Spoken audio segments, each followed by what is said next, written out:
Welcome back to my channel. I'm Simran. Today I'll be sharing you my reviews on this Acrofy moisturizer, which is very famous among dermatologists and especially recommended to people with oily skin having the issues of acne.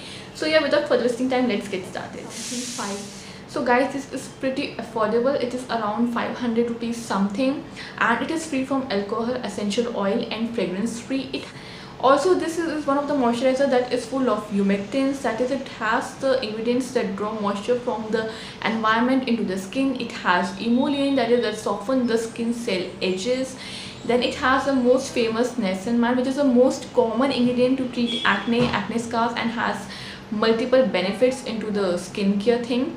And you all know what niacinamide do to our skin, so yeah, let's skip that part. And then it has coco grass extract, which has a long-term moisturizing effect onto the skin. The preservative they have used are parabens, which I feel most people will be uncomfortable with because they have some misconceptions or their preconceptions about parabens. But parabens I feel are quite safe, tried and tested, and to be honest, it is less irritating and sensitizing than the most common phenoxyethanol used these days. So if you have issues with parabens, do not go for this product. Now coming to its texture, it has a creamy texture that absorbs readily. But the major issue that I face with this moisturizer is that whenever I have applied it, especially during the hot humid climate, it caused me sweat. It was quite uncomfortable onto the skin, and I would not recommend it to people with oily skin, especially during the hot humid climate.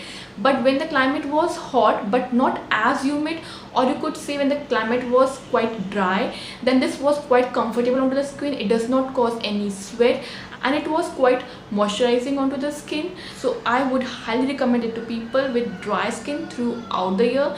But for people with oily skin, I would say avoid it, especially during the hot humid climate. Or you could use it from the month like from October to May, when the weather condition is quite dry. You can use it comfortably onto the skin. And again, the people with combination skin again should avoid it during the hot humid climate.